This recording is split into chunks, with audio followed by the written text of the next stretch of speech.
Sócrates fue el filósofo griego más famoso y eminente. Para conocer su forma de ser, vamos a citar la obra Recuerdos de Sócrates, escrita por uno de sus discípulos más importantes, Jenofonte, que fue gran historiador y filósofo. En este texto, Jenofonte relata la conducta y anécdotas de la vida de Sócrates. Cuenta que estaba educado de tal manera para tener pocas necesidades, que con una pequeñísima fortuna tenía suficiente para vivir con mucha comodidad. Con muy poco Sócrates era feliz, le bastaba y le sobraba, cumpliendo así con una de las máximas más importantes de la sabiduría, contentarse con poco. Epicuro afirmó que, si alguien cree que lo que posee no es bastante, será un miserable aunque sea el dueño del mundo. Lao Tse aseguró que el que se contenta con poco logrará mucho, pero el que persigue mucho se desviará del camino.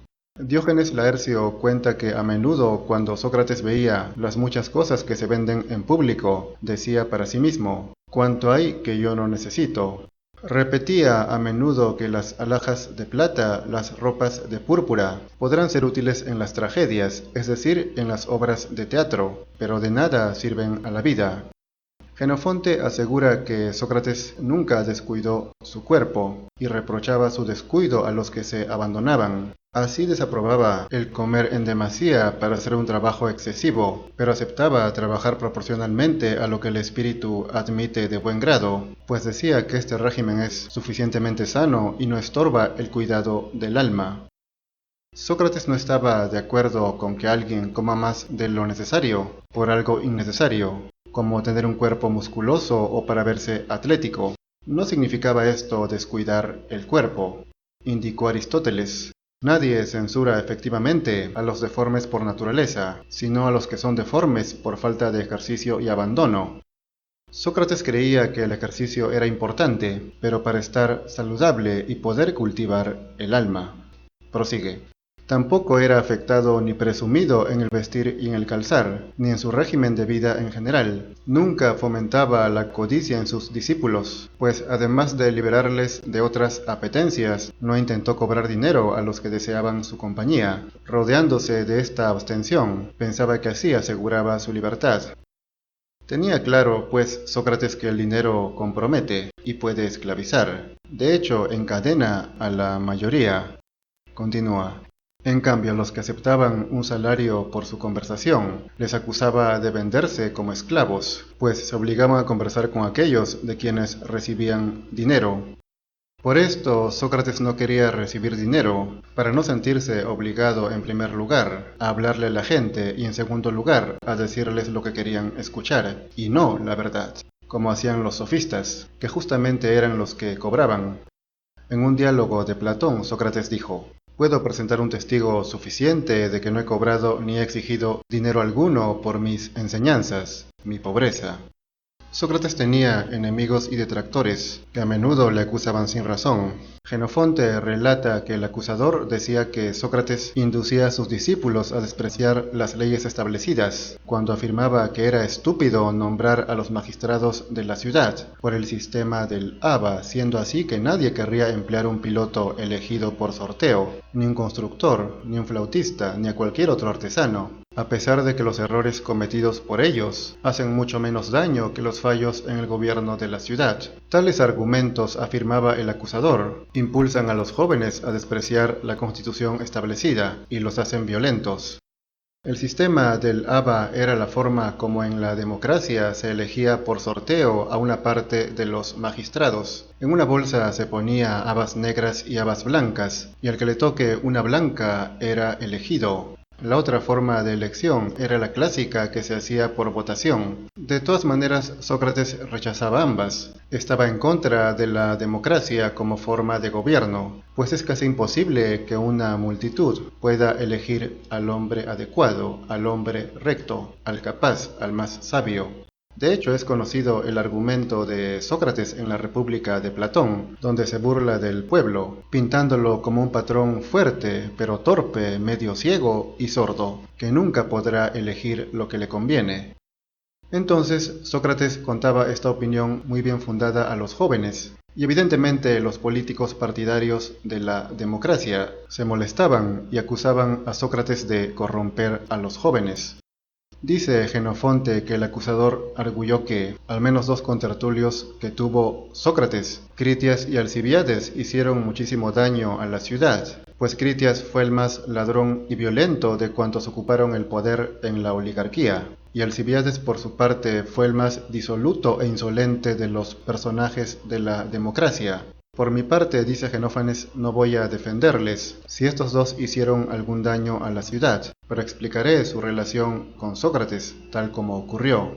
Estos 2 hombres fueron por naturaleza los más ambiciosos de todos los atenienses. Querían que todo se hiciera por mediación de ellos y llegar a ser más famosos que nadie. Sabían que Sócrates con poquísimo dinero vivía en tal independencia, que era muy morigerado en todos los placeres y que a cuantos conversaban con él los manejaba con sus razonamientos como quería. Al darse cuenta los 2 de ello, y siendo como hemos dicho antes, podría decir alguien que aspiraban a la compañía de Sócrates deseando participar de la vida moderada que llevaba, o porque creían que si trataban con él, llegarían a ser capacitadísimos en el arte de hablar y obrar, porque por mi parte creo que si un dios les hubiera propuesto vivir toda su vida como veían vivir a Sócrates, ambos habrían preferido más bien morir. Con su conducta se pusieron en evidencia, pues tan pronto como se consideraron superiores a sus compañeros, se apartaron de Sócrates y se dedicaron a la política, que es la razón por la que le buscaron.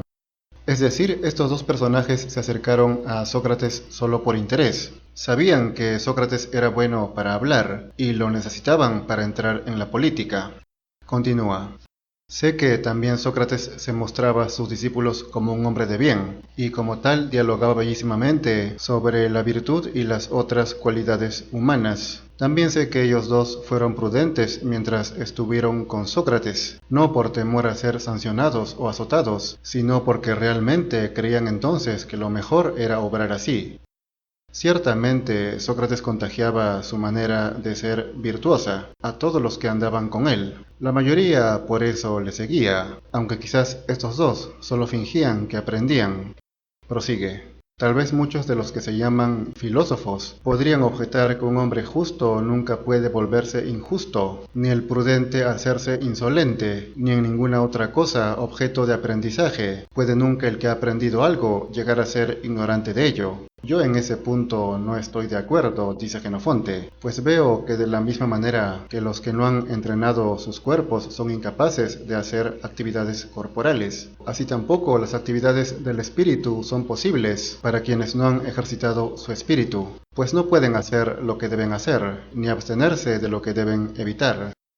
En efecto, se trata de tener una formación espiritual constante. No se puede asegurar que quien deja de cultivar su alma siga siendo bueno o justo con los demás, que practique la moral. No basta aprender la virtud un par de veces, sino que hay que hacerlo siempre para ser virtuoso. Es como el que hace ejercicio físico para embellecer su cuerpo. No va a suponer que su cuerpo seguirá siendo bello si deja los ejercicios, sino que solo se mantendrá en forma mientras se ejercite.